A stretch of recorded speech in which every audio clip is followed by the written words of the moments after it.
valuable win here for the Blues. And for the first time this season, it takes them into the top 6 in Super Rugby Pacific. But then it goes loose, and it's been picked up by the draw. They're over. They've scored the winner. It's magic. Can you believe it? The Brumbies and its glory tool rediscover their rhythm in the run to the finals. And the Hurricanes, son of a again, very much back in contention in this competition. Tēnā koutou katoa, good evening, welcome into the breakdown. Oh, how things can change in the space of 48 hours. Yes, the Hurricanes are back in contention. The Blues were in the top 6, that is until Moana Pasifika just did over Jeff Wilson's Highlanders. Down and out, are they, Jeff? Are you making the call? Well, they're down, I'm down. Look, Not so actually close. out, though. Not out, Taylor Johnson, not out. But very close to it. And we've got a tough run. Great game of rugby, outstanding game of rugby, but we're getting to that point of the season that teams are finding it tough. The Chiefs found it very tough in Wellington last night. Let's talk about them. Tough. No, it was a case of, you know, the Chiefs, the coaches always talk about having a loss like that just before the finals. So I think the Chiefs are exactly where they want to be. So that's what they wanted before going to Christchurch exactly where they want to to play be. the Crusaders next week. Sharpen up a little. Okay, Mills Muliaina. And the Blues are in the top 6 for a limited... Yeah, they were. But it just goes to show how incredible is this tournament. Yeah, I mean, the Highlanders are still in it, but are they still in it? Mills's Blues jersey comes back out conveniently once again when the Blues... Well, one of his teams wins every weekend. He's had to wait a while for the Blues to win, but they are back. Let's take a look at what is coming up on the program. Stephen Donald's picking the Wallabies to tame the Lions. Is Ruben Love a contender at first 5 for the All Blacks? Black Ferns great Portia Woodman-Wickliffe tells us where she wants to play. I'd like to play centre a little bit more. I don't like being out wide with all the fast girls anymore. And we celebrate tries off the bench. Yes, we have a brilliant sit-down coming up with Portia Woodman-Wickliffe. Cannot wait for that, so stick around for the full hour on the breakdown. But here is the Super Rugby table after round 12. Moana Pasifika in 6th position, and that'll do for now. They are in the playoffs hunt. Yes, the Hurricanes are there in 5th. The Reds, the Brumbies, the Crusaders and Chiefs are both equal level first on the table right now. And this is what the bottom 5 look like. The Blues are just behind. The Force, well, they need to pick up some wins at home. It is going to be a massive 3 weeks for them. The Waratahs, the Highlanders and the Fijian Drua. The best thing about this table and this competition right now is everyone is technically still alive. Yeah, Technically, if you get the calculator out. What I'd say, though, is some teams are starting to on the rise and other teams have started to hit a wall. And you have to say this weekend, obviously the Highlanders will be disappointed. The Force really, in the last couple of weeks here in New Zealand, found it really tough. But the competition itself, week on week, game on game, you've got a sense that anyone can win. But I'm starting to see a little bit of separation. But we've got a perfect opportunity here to see, in the next couple of weeks, some real change. Do Moana Pasifika, do they stay in the 6? It's a big finish for them.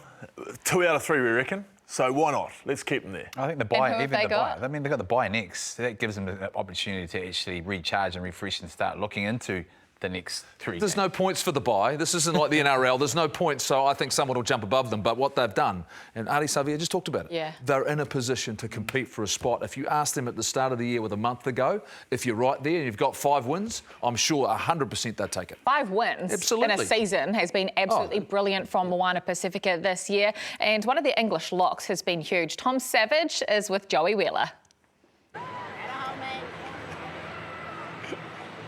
Yeah, thanks, Kirst. It is absolute carnage down here at the moment. Club day, kids everywhere, families enjoying it, obviously. Some disappointed fans by the looks. You're pretty disappointed about tonight? Highlanders loss? Yeah, sort of. Yeah, sort of. I'll tell you one man who's not disappointed, and that is Tom Savage, or Tomasi Savage, as you're known to your Moana teammates. How was, firstly, the ticker in that last 10 minutes sitting on the sideline? Well, the ticker was going in the game, and then it carried on onto the bench with being such a close match, but just chuffed the boys to get the win over at the end there. So, yeah, awesome performance. Mate, in terms of you, obviously, been in this team now two seasons, you seem like you've just fitted in like a glove and really enjoying your rugby. It's gone to another level. What have you made of, first of, the competition, but 2, being part of this group? yeah, like competition, you're playing against quality opposition each week. That's what I've loved about Super Rugby. Aussie teams, you've got people of international calibre, and then you get a chance to have a crack at some of the best in New Zealand. So, yeah, just personally, I love testing myself against those calibre of players. And then, yeah, just at the club, it's been awesome. Just went in and just went to enjoy and experience everything they offered. Lots of things that are different, but just embraced it and bought in, and it's been an enjoyable experience so far. Mate, you did a job on that Highlanders line-out today. What was the strap plan going into this one? Look, we know we were at our best when we're getting men in the air and we're organised, so we went in with a good plan and luckily some of it paid off. But yeah, they're a quality in outfit, so we knew we had to put some pressure on them aerially. Are you going to stick around in the jersey for a while? Yeah, hopefully. We'll get things lined up. And no exclusive for us? No. Right, I'll get on TBC. Right, TBC. You get back into it, Tomasi. Right, let's go find Miracle Whailangi. He is a popular man. Script and finding the script, it's carnage. Reese, it is absolute carnage. How you going, girls? Watch out. Hey, Kaz. Here he is. Look at this. I'll jump in on this cell. How you going? It's good to see you again, mate. See you, mate. Again, another performance. You just keep producing the goods time after time. The try, though, towards the end of the game, just to bring things, tighten it up. Mate, talk us through it firstly. Your old mate, Ardie Savea, delivers the goods once again. Yeah, 100%. I was struggling, to be honest. I was gassed, but, I was just doing my job, to be honest. But, credit to the boys for holding it down to the final whistle. But, sweet. For this team, Moana Pasifika, obviously you're giving yourselves a shot at being involved in playoff footy now. Like, what a win to come down here. You know how tough it is. You haven't beaten the Highlanders in your history. The focus going into this week, was it all about that, trying to create a little bit of history for this team? Yeah, 100%. I agree. The boys, they've been prepping really well, and that was the mission, to come down here and win. And just to build on that, we got a bye next week, just recover and come back for the Chiefs coming up. Mate, what about this atmosphere and the kids, the families all out on the field? They're all loving you, even though it's a Highlanders home crowd. How good is this for rugby, just generally speaking? Yeah, I applaud the crowd here in Dunedin. Also, the Pacific community that welcomed us at the airport. So it was pretty special, and to come here to this crowd, it's good to see some families as well coming to support. But yeah, so it's who we play for, to be honest. Yeah. I'm sure you'll enjoy the celebrations tonight, mate, and they are very well deserved. Another hell of a performance, Kirsten, the team up in Auckland, from this man and his Moana Pasifika brothers. Cheers. Well done, bro. Cheers, thank you. Hello. Absolutely, Mills. When you see that guy play, you've got to love what he does, don't you? Oh, there's a combination as well with Ardie, and especially on the edges. He brings power, but also mobility. And you've got to love the way he's going about it. They're just absolutely enjoying their roles. Is this a 3-year journey they've come on, though? The fact that a lot of these players have been there for the first couple of years and got so much more experience, understanding what this competition's all about, become more professional. Tana Umaunga's always talked about the fact that they needed to become more professional. And with the impact in terms of their coaching group, and they've stayed healthy, I think things have worked out really nicely. And Ardie Savea's got there, which is really helpful. Come on, would they be in this position if Ardie wasn't there this year? Well, actually, I don't think they'd be in this position, but I still think they'll be more competitive this season, because you can tell they've grown individually. And the games he hasn't played, which he's missed a couple, they've been right there, and they've still played really well. So for me, I just think all of the things have come together, been positioned themselves really well, and they have to be congratulated, and they are well and truly in the conversation. Oh, the amazing thing for me with Ardie Savea is his position. And yes, we know he's the world's best rugby player, but how he can be that influential. Like, obviously... What about his kicking game, Beef, that we've seen in the last couple of weeks? In fairness, we saw people in the backs in the last 5 minutes they couldn't clearly didn't have a left foot. And yet Ardie's just running around left foot, right foot, putting grubbers on, putting them on. I've seen you go to your left often, then trying to drop I was talking about myself. I know we talk about Ardie's influence in that, but perhaps also for him, it's probably enhanced his ability to be able to say, well, I'm more comfortable using my left foot, or sort of going out there and wearing the number 7 jersey, being able to a little bit of freedom out of unstructured sort of team in some ways. It's probably enhanced his play. So you think it's actually helped Ardie Savea's game? He's added to his game being at Moana Pasifika. Well, we often talk about it's more responsibility, but this is more responsibility on a player that's already experienced. It's taken him to another level, probably refreshed him, and guys have sort of followed that. Hey, don't get me wrong, they've also recruited in some key areas. So Patrick being at 10, they've hardened the forward pack, got their set piece sort of relatively pretty good. now they're riding off some confidence. Do you know what I like? They appear that they're a team that's been given a licence. If they think it's on to have a go, they have a go, and that's just freed him up. And the likes of a Miracle Fa'alangi, who plays on the edge quite a bit, when they get the ball in their hands and they're not worried about what they do ultimately, it's the fact, have a crack. If you see it, do what you would like to do. And Ardie Savea is doing that now. He's seeing space that he probably hasn't been looking for in the past. Yeah. He's going, just do it. Just play with it. And we'll live with the consequences. Yeah, I think they've always had that freedom. Okay, they've always had that freedom. I think where they haven't sort of quite got right is when it goes pear-shaped, to come back to a little bit of structure, to then go back to that freedom. And I think that's where they've got the balance right. You know, in the past years, they've just gone, oh, let's just open things up and try and open it up and have that freedom, and it just goes pear-shaped. They've got the balance right. You started talking about the separation that's starting to come in Super Rugby. That was a really, really interesting round. Beaver, you convinced by the Blues from what you saw of them on Friday night? Because Moana have pushed them out of the 6, but they are there or thereabouts. They're going like this. Maybe... That's slower? Yeah, not quite like that, but they're getting there. Look, for me, and I know we're going to touch on him later, but there's one man he's unlocked, and that's Beauden Barrett. And if the rest of them can go with, I think they are still well and truly in this hunt for the title because of how significant Beauden Barrett's performance and how much he stood out for me.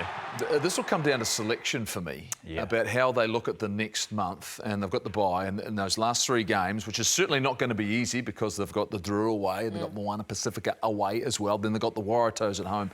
Every game's going to have consequence, and it's who's going to be fit and healthy and what it looks like, because Stephen Perifera only lasted 40 minutes. Calf tightened up, I understand, once again. So all of a sudden, who's their guy at fullback? Yeah. Who are their guys on the edges? Does Zahn Sullivan come back in? You've got Cole Forbes who's playing some really nice rugby. We haven't seen Caleb Clark for a while. Yeah. But there's been some guys who have turned it around. Do you stay with them? Or do you then look to others when they become fit? Those are some tough conversations. I think your point to Beauden Barrett's definitely the key. I think he's the man that's running it. You know, there's things there that he can do that no one else can.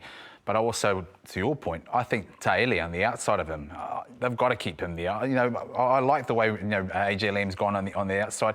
They've got to get stability in their selections. You know, whether they have Cole Forbes out there and bring back someone, like a Zahn Sullivan. I think that's where they're missing. I think they're slowly starting to get their forward pack to a comfortable position where they can carry and sort of hold on to the ball like they did last year.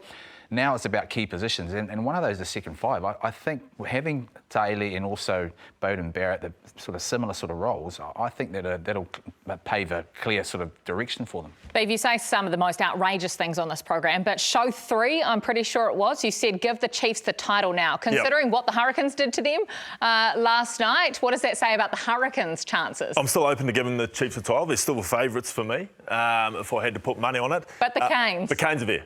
They are well and truly there. It's going to be very interesting. They're starting to get some cavalry back. Do they stay the course of what they're doing? Well, if you look at that back line in that second half, and even the one that started, that is completely different to what we've seen. Obviously, the impact of Billy Proctor has been huge.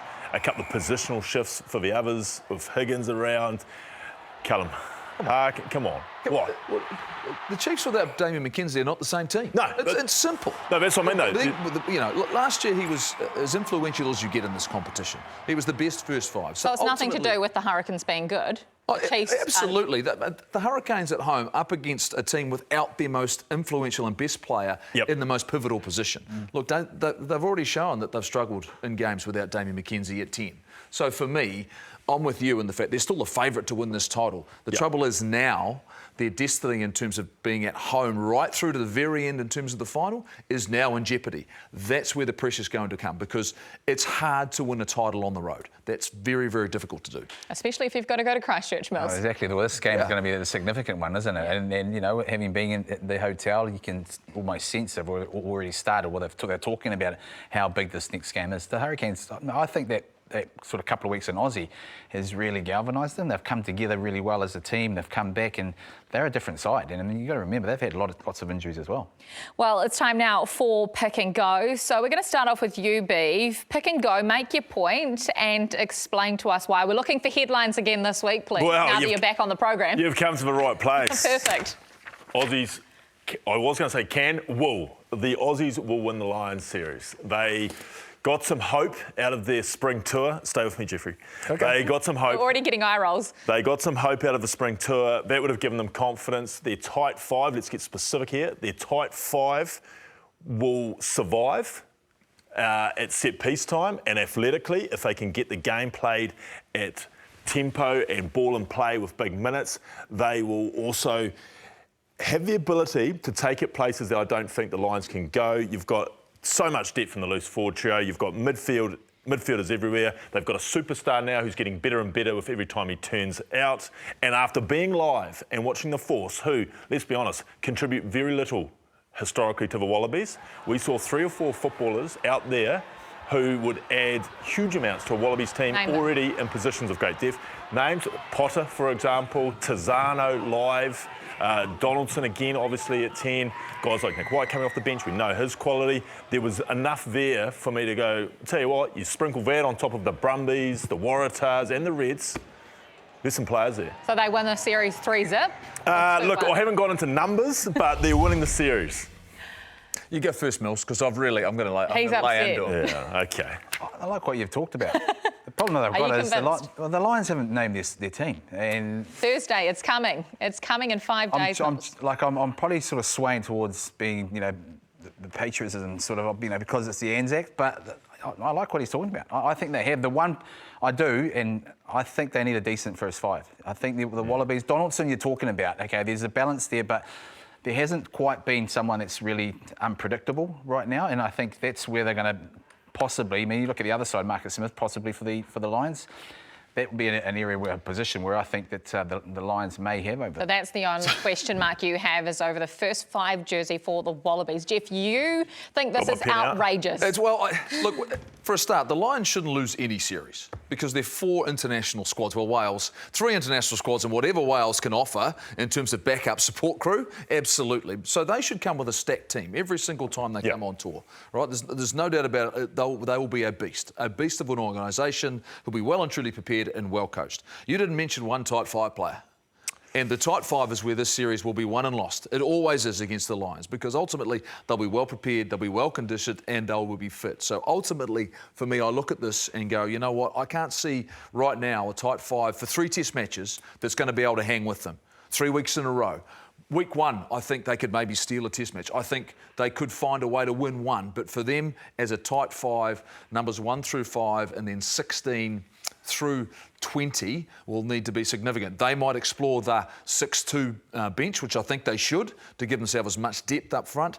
But this will be a beast of a squad up front, and you will have to be very, very good. At the moment, I'm not sure I'm finding what you need out of a front row to compete. Well, I'll give you one name. He's one of my favourite players on the world, Bell.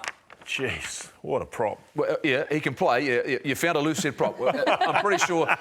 I mean, at the moment, find me a tight head prop.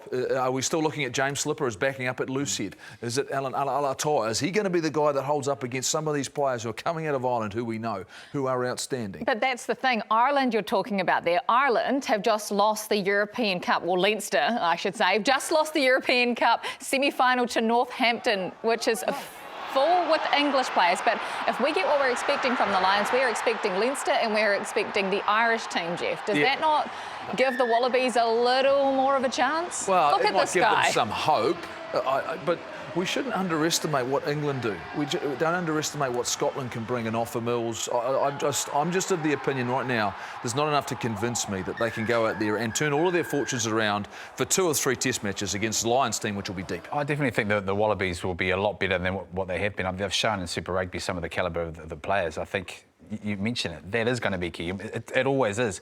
That time of year, the scrum, the set piece, it's a style of play that the Wallabies are wanting to try and play and implement. And for me, it's what they're doing in Super Rugby. They can't sort of try and revert back to what the Lions are going to try and do. And they'll try and slow things down. They won't be allowed to, though, because it'll be refereed very, very differently. And we will hear from the TMOs. Why? This is World Rugby. Because it's just the nature of World Rugby.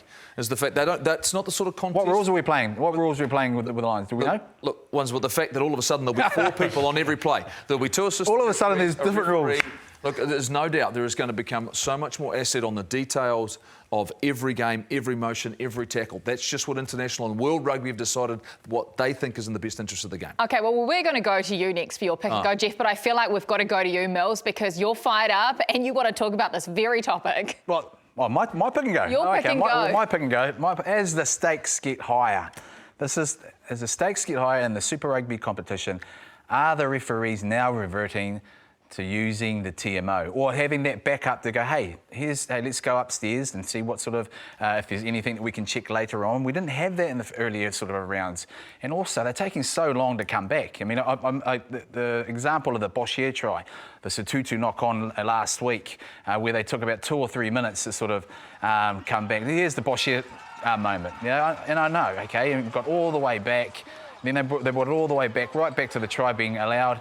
My question also on the back of this is, are they going to add that time, that 2 or 3 minutes that we lost during that period, back onto the clock?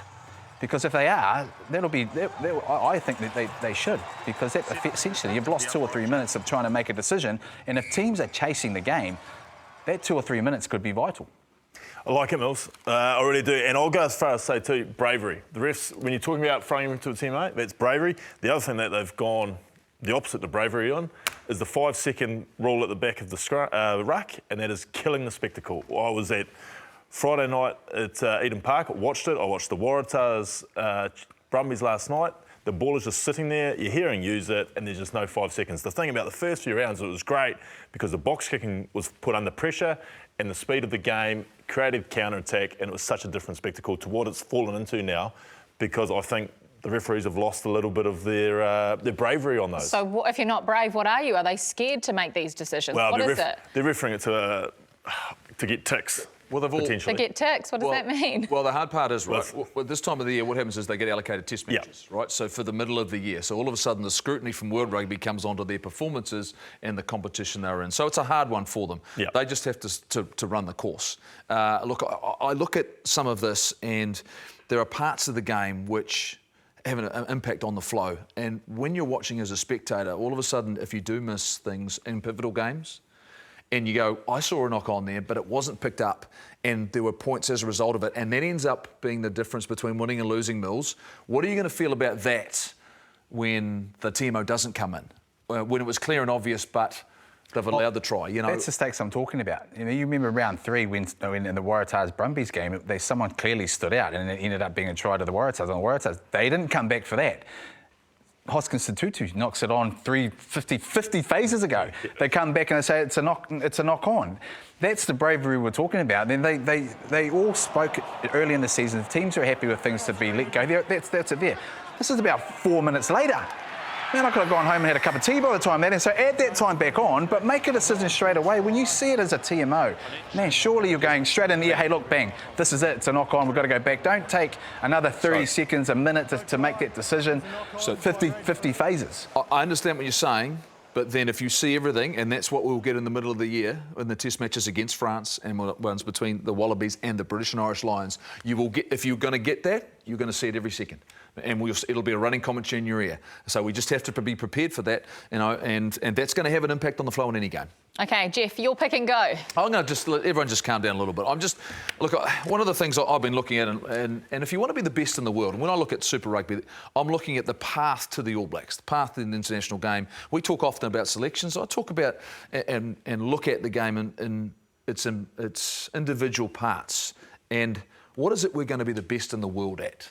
Okay, so what parts of our game are we improving, growing, that suits the way that we want to play at the international game? And I think that for me at the moment, there's a couple of little things. Look, any team can be the best defensively, and I think historically we're great defensively. We cover the field well, we communicate, we do all the things we need to do to put the opposition under pressure. We can hold our line, all those sorts of things.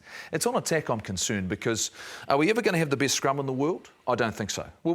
We can fight and meet anyone head on.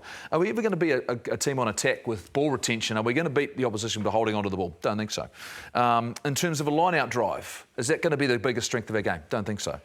My issue I have right now when I watch us play is that when we get an opportunity to attack and strike, we don't try and strike. There are two parts of the game, the line-out and scrum, where you get 16 players on the field together. And often what we decide to do is a simple one-pass carry. And the reason I've got the word structure written down there is the fact it's like we're trying to get ourselves into structure rather than getting an attacking strike and move that will enable us to attack space. The fact that we're trying to strike to score. The All Blacks and our best teams have always been that we don't need 15 phases to score. We need 3 or 4 quality attacking phases where we're finding space and having a crack. One pass carry for any defence, guys, for me, is disappointing and frustrating. You got no issues with it if you're actually setting up for a big shot on the second ruck, but they're not. As you said, they're just 9 to 12. Like the 9 to 12 thing, considering who some of our 10s are, considering how much space you're talking about, it blows my mind that we continually do it because essentially you are just setting up to go into structure, Goldie, and yet you've got all these weapons out there. Like, for example, if you've got Beauden Barrett getting OT ball off a line out for the Blues, and then you've got the ability to throw quickly to Rico and something that's going on out there, going 9 to 12 is just pointless. I'll throw another scenario up, for example. One of the great things we had was our ability to counter-attack or our ability to stay in support or to communicate and talk. I had plenty of talk on defence, but on attack, Xavi Taili does a great line break. And Rico Ioane's run a fantastic support line, but I saw him up close, and you can hear he's not screaming for the ball. Now, if that's your eye, we're screaming for it, Mills. We're screaming and letting Xavi know that we're open. Man, that's a try for us. You're hungry, You're hungry, mate. I'm saying it before he's even made the line break. This one here, same here, look. 3 on 3 with a retreating defence. That inside defender of the Force was a front rower who was buggered. Dolly. Yeah. So, but it's a mindset of, we need to get out of our territory. Get out, yeah. We're going to get out. Instead of going, look at what is in front of us and go, there is space and opportunity. And for me, it's because in their head, there's this word structure. And I'm seeing it in all the layers and levels. And you see it at first 15. Yeah. Whereas the fact that when we get into turnover ball, when you get into unstructured play, it's called phase play. It's recognising where space is. I'll give you 3 names. And this could be a back 3 in regards to the loose forward trio for the All Blacks. Satiti, Savea and Jacobson. I don't want them hitting the ball on the line. I want them having it 2 metres from the line so they can use footwork and skill set and their ability to punch holes, not just getting smashed on the line going, you know what, that's not their strength. We're seeing it from Ardie Savea. Getting a little bit on the edge, giving him a little bit of time with ball in hand. Jacobson's beautiful at looking for offloads. Like, for me, it's actually going away from structure and it's actually playing heads-up player. Yeah, we've almost gone to the element of just, hey, let's just set up and try and create something, and like the leagueies kind of do, right? Because we've gone into that league sort of style. Let's try and, go back door, get some sort of dummy runners. We've always of the mindset of unstructured plays comes from you strike to score, and by striking to score is worst case scenario from set piece. It's just going to be solid, right? And you're creating something to actually score from that, and then that brings that into it. We've gone the other way. We've gone, let's try and build a structure to then absolutely play similar to like the league guys have done. Well, interesting around the league side of it. If you look at it though, theirs used to be the 5. You did just 5 hit-ups, and then you literally had 3 different types of kicks. Now, I watched last night when North Queensland are attacking the Warriors, and they did constant out the backs trying to hit an edge, just putting the defence, making the defence make a decision, not putting into a 50-50, going, you decide to bite in, we'll hit you out the back. Just for me, we are not using the ball more than once. We're not multiple passes. We're one pass carry, hoping the defence misses. That's not attack. Beeb's taking notes here, but unfortunately we don't have time. Someone that absolutely thrives on unstructured play is Sean Stevenson. Him and Duplessis Karifi were both mic'd out for Sky Sport during last night's massive derby.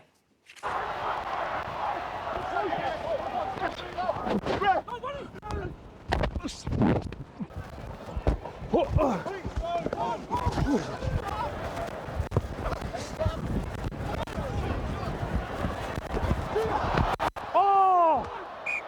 No way he's going for that.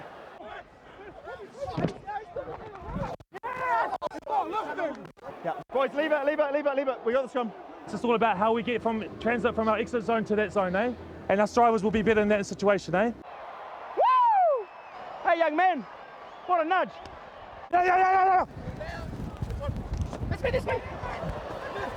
Oh. Yeah! Come on! Trust us. See you, G.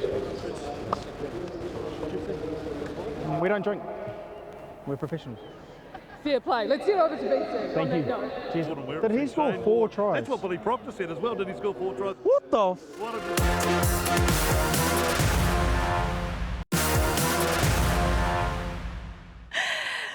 Oh, Hoki mai anō, welcome back into the breakdown. I wish you could hear what goes on in the ad breaks. These guys are so into it that you almost catch them saying a few things when you come back on air. We are doing our round 12 MVPs, and we'll start off with you, Mills, because you've gone recent, the man who can do no wrong. How obvious and easy was this one? Show a bit of imagination. Well, I did. But he's the best player until of the I watched round. this game. And if He was underprepared. He didn't have everyone anyone. at home. I know I wasn't underprepared, mate. You took mine initially, and then you've gone again and got another one. So have you gone? Well, I've gone Ardie Savea. Oh, well done.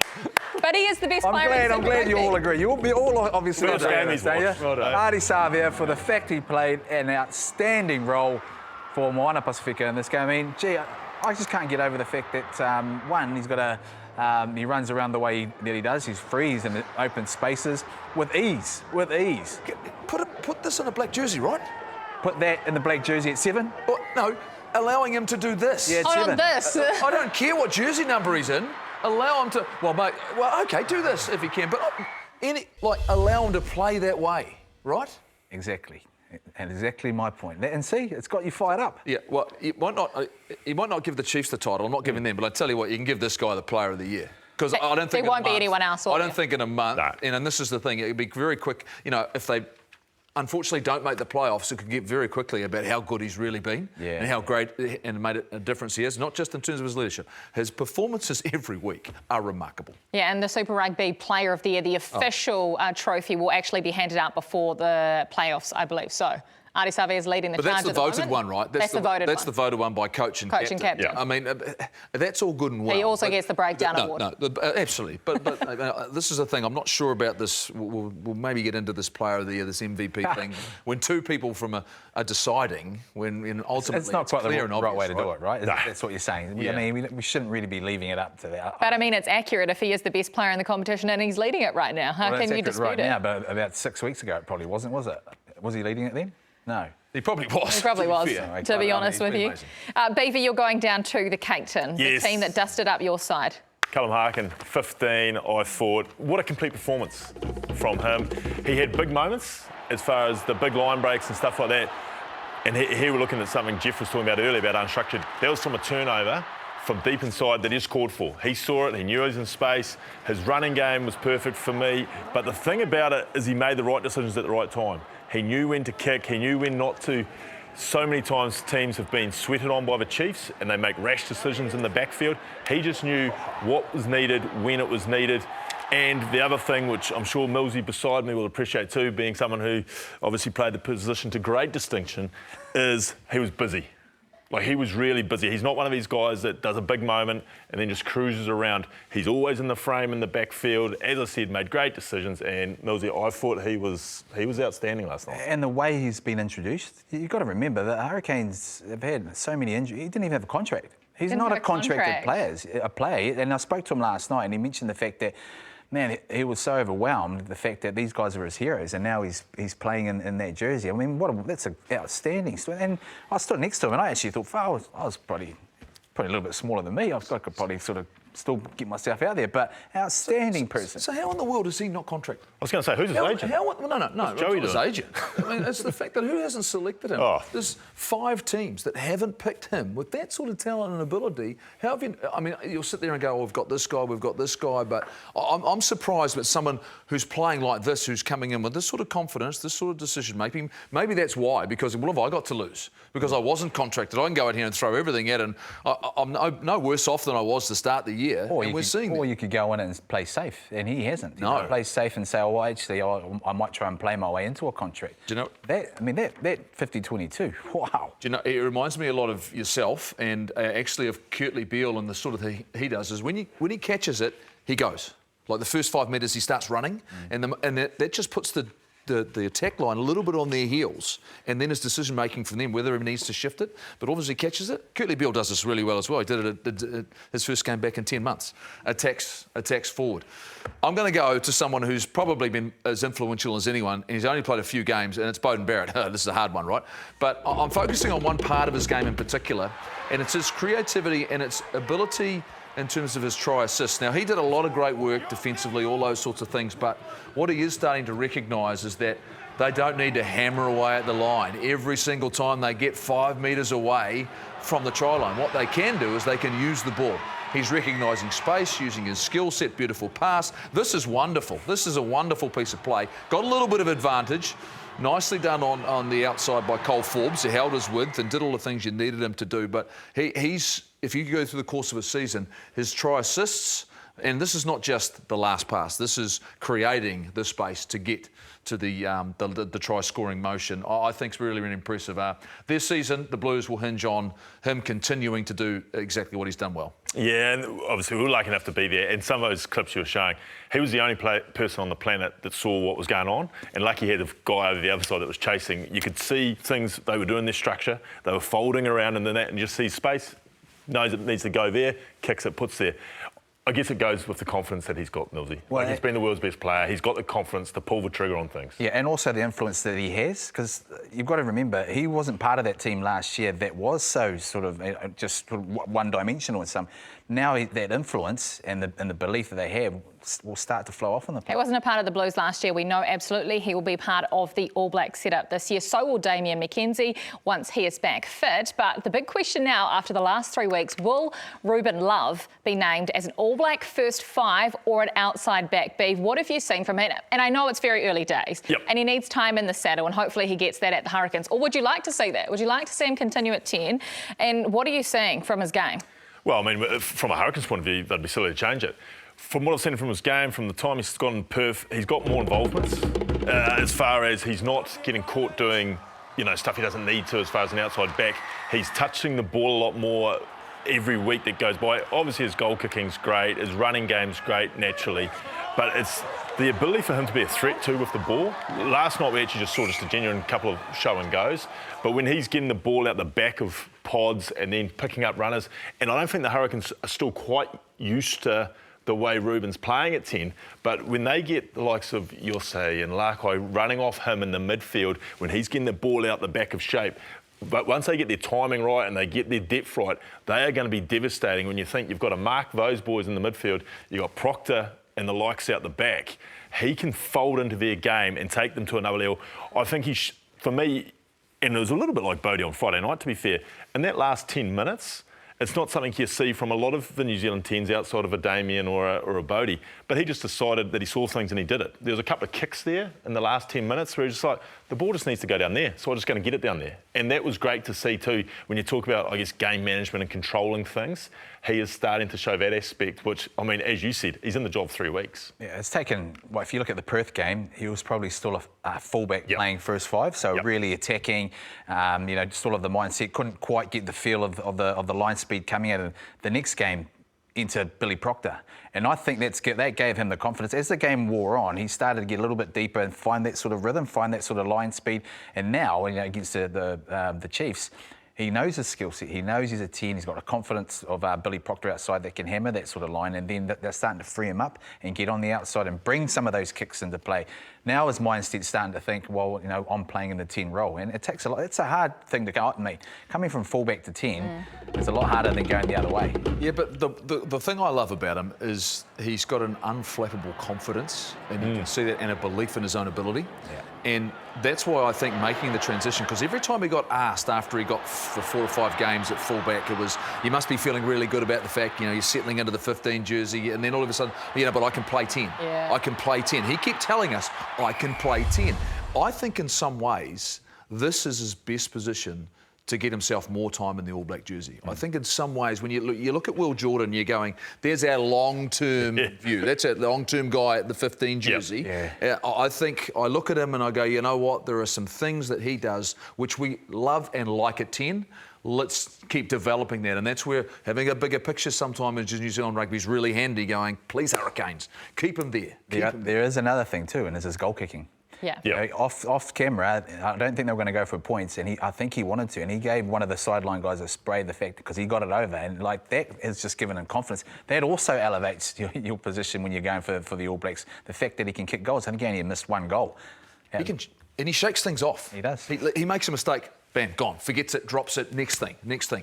Those mental strength, when you start getting up, as you know, to the very highest level, is probably above all else. the most important? Well, the first point, to your point, Gotti, I was watching him closely. Obviously, that first 10 or 15 minutes, it didn't go his way.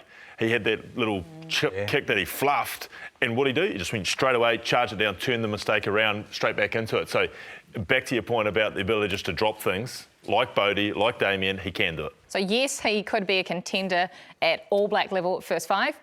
Well, unless they've got some project in the back of their mind, he's there. You wanted a No, yes? I'm just asking. No, it's a yes. yes. No, 100% it's a and yes. yes, the Hurricanes keep him there when Yes. Brett Cameron and Harry Godfrey are back fit in the next few weeks. Well, leading into the playoffs. I can't turn my back on my player around Callum Harkin. He stays there, Love stays where he is. Great. I'm glad you are confident Can't turn about your back those on your answers. player around. You can't turn your back on Bailyn Sullivan now either. I'll tell you that, because the guy scored 4 tries in 27 minutes. Wearing the 23 jersey. He was supposed to be on the bench and probably get 20 minutes. He came on early for Kinney Nahola, and we do hope that Kinney is okay or a speedy recovery. Bailyn scores 4 tries. I don't even know what that's called. Better than a hat-trick, but it got us thinking. Let's celebrate top try scorers off the bench. Here comes the cross kick. Bailyn Sullivan again. What a kick from Ruben Love. Got it off to Higgins. Jabbed a little kick through. He's got 4. Bailyn Sullivan. As Havili drops a little kick in behind. Here's Will Jordan. Well done. Beautifully to Reese. Now the chase is on. He centre kicks. An old-fashioned centre. And goodness gracious, Kyle Preston is there again. Ball's been dropped. And it's been picked up by Ruben Love, and he's going to get a double. So Ruben Love scores 2 late in the piece. The All Blacks into the 60s. Back now to Webu. Again, Whitelock. Oh, Sam Whitelock. Here he is, 2 tries on debut. Now he pops it up for Jacobson. One of the Fijians is sprawled on the ground and out of play. And no, he didn't do it, did he? He did, you know. Dane Coles dots it down for number 4.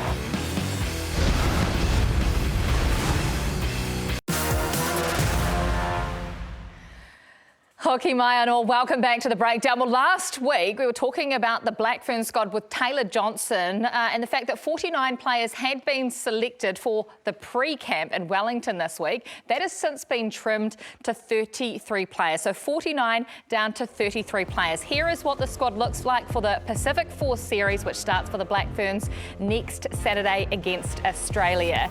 5 of the 7's players have been selected that made themselves available. Georgia Miller is one of those. She is an absolute superstar. She's also one of 5 debutants, and those debutants include, yes, the young and exciting Braxton Sorensen-McGee, who's been named as an outside back, alongside one of her heroes that she's been playing with for the Blues this year, Portia Woodman-Wickliffe, who sat down with one of our favourites, Kimberly Ritchie, in Wellington this week.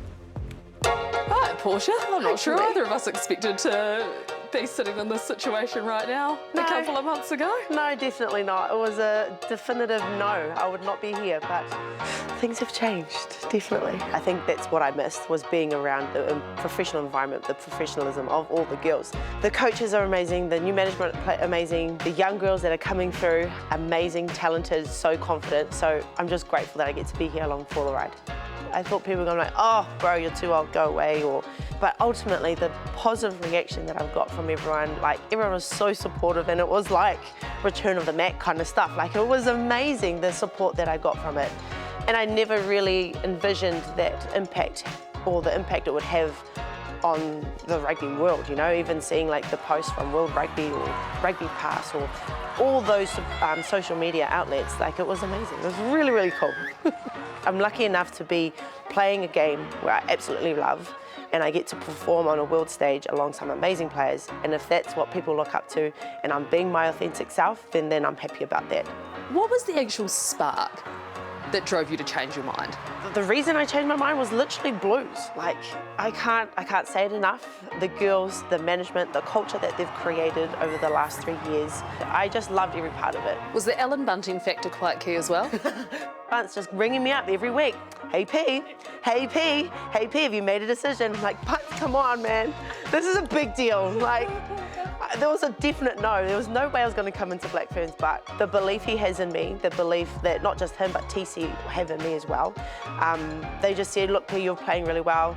You're feeding our wingers, and that's what we want. So would you please just have a think about it? And so I had to, right? And it wasn't an easy decision. I had to think about what was best for me, my wife, my daughter. She's heading into college next year. Like, really need to get her set up this year in intermediate. My wife started a new role, so it's going to be a busy year. Next couple of months is going to be really busy for our little whānau, but I've still got it, I think.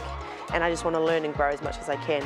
I'd like to play centre a little bit more. I don't like being out wide with all the fast girls anymore, so I want to run it up the guts with all the bigger girls. I want to play centre. I want the ball in hand, running it straight at people. I think that's probably more my game now. You play more of a pivotal role as centre now, at the back of the pod, directing people. Like, it's pretty cool how the game has developed and grown. We don't think she's still got it. She absolutely still has it. Portia Woodman-Wickliffe, and it is brilliant to see her back in the Black Ferns. Alan Bunting is a coach, though. He's made some very bold decisions when selecting this Pacific Force squad. When you look at this on paper, you think, how's anyone, unless an injury is to happen, supposed to break into this Rugby World Cup team? And they've left out some very experienced players that won them the last World Cup, Mills. There's some similarities in terms of what they did the last Rugby World Cup, where they sort of, a lot of the experienced players were left behind, sort of were out as well and missed selections. I like the squad. It actually looks really good. And you think about some of those players, the Chelsea Brendas and the Renee Holmes, Pip Love, Ruby Toy. Big names. They are big names and big experience too. Perhaps this won't come as a surprise to the other teams. That's probably what my worry is. Last time, yeah, it was, because you didn't know some of the players. If you're coming here from England, you saw the Black Ferns, you're like, okay, who are these? Playing a different style. They've kind of gone with the same sort of model in some ways. You know, get rid of, well, not select some of the experienced players. Won't be so much of a surprise to the Northern Hemisphere teams. They've also added someone. And I'm not talking about a player. They have added someone to their brains trust who, of course, won them the last Rugby World Cup. Sir Wayne Smith has been spotted back in camp in Wellington this week, Beeve. Yeah, and Sir Wayne might have the biggest impact of all when you think about that sheet. Look, he's had little to zero involvement, by all accounts, in the last few years since winning that World Cup. And for me, naturally, he's going to lift the intensity of the environment and training and the accountability. And from where they've probably been the last year or two, that can only be a positive thing. We all know his creativity, we all know his astuteness as far as the game itself goes, but the ability for him just to be in the environment and to lift things, Goldie, for me, that'll be huge. Yeah, and if he can help in terms of the selection discussion as well, how to navigate through this 4 test matches to get themselves in preparation for World Cup, because that's probably the most important thing for me now is how do you get those combinations? Disappointed that all the players aren't there. Some are still at the Sevens tournament that kicked off yesterday, I think, in LA. So for me, that's a bit of a letdown. The fact they probably needed to be in camp, so they start coming together and they start looking at these combos. Interesting though, the travelling reserve, Kelly Brazier, I think that's fascinating, the fact that they've only picked 2 first fives in Ruahei Demont and Hannah King. It's a matter of, have they got some question marks there? And is Kelly still in the conversation? We might need that type of experience. So I think that's probably an area that some players have to prove they're the right person for the job, with no Renee Holmes as well, not included. So every week now, every test match, every selection, absolutely pivotal. And as you say, they've only got 4 test matches until the World Cup, and there's only 3 of those with everyone available, because some of their players aren't there. That's not so the countdown. And the style. They need to come up with the style to then be able to select the players that they need to play that style. It all starts this weekend, Pacific for this Saturday, all live on Sky Sport. Of course, the Black Ferns taking on the Wallaroos from 4:30. Let's take a look. What else is coming up this weekend? It is round 13 of Super Rugby, as Super Rugby Pacific also edges closer and closer to the playoffs, and teams start getting the line put through them. Or do they? The Drua up against the Blues. Suva, Friday night. The Blues got lucky with this one, Beef. They're not in Lautoka, and they're an evening game. Yes, you don't want to be going to Lautoka. Oh, jeez. Blues? You're not convinced. Blues? You are not convinced. This is a really important match for them, though, is it, Jeff? Oh, massive. Is it not? Every game. For the last month's been important for the Blues. I look at this, the Drua did fantastically well to win the game on the weekend. Look, and those games just go back and forward. It's who can stay and hold on to the ball long enough, because fatigue eventually means the defence, Mills, just gives up a try. Like, it just, if you've got the accuracy to go 5, 6, 7 phases, there are holes everywhere because everyone's buggered. Now, playing at night might change that slightly, but I just know how tough it's been for everyone to go there. Straight after that, the Waratahs are taking on the Reds. Reds, of course, inside the 6. Waratahs trying to get back there, so it's almost must-win territory for them. Crusaders Chiefs on Saturday night in Christchurch. The battle of the two teams locked at the top of the table. We know what happened earlier in the season when these two sides met. Yeah. What happens in Christchurch? I think the Chiefs do it. Is Damien available? Is Damien back? Beaver? I don't Any inside oil? I don't know how that little hand is of his. If he is, he wins. If they win. And if he's not? It's a 50-50 game. For you, Jeff, you're the only honest one around here. Oh, no. For the Crusaders at home, dress rehearsal for the playoffs for them. This is a dress rehearsal to where they are as a side. Are they the champion team? Are they back? And if you want to make a marker, you want to control being at home right through 3 rounds of the playoffs and winning, it's 100% the Crusaders. It is going to be a big weekend. The Force also taking on the Brumbies in Western Australia as well. But before we go this evening, we wanted to give a big shout out to the Blues Lucy, Cam Suafor, who's had to put his rugby dream on hold for the next wee while. His cancer has returned. He is having treatment. We wish you all the very best to you and your family, Cam. We are all thinking about you from everyone here at Sky Sport New Zealand. Thank you so much for joining us here on The Breakdown. We'll be back to do it all again next Sunday evening.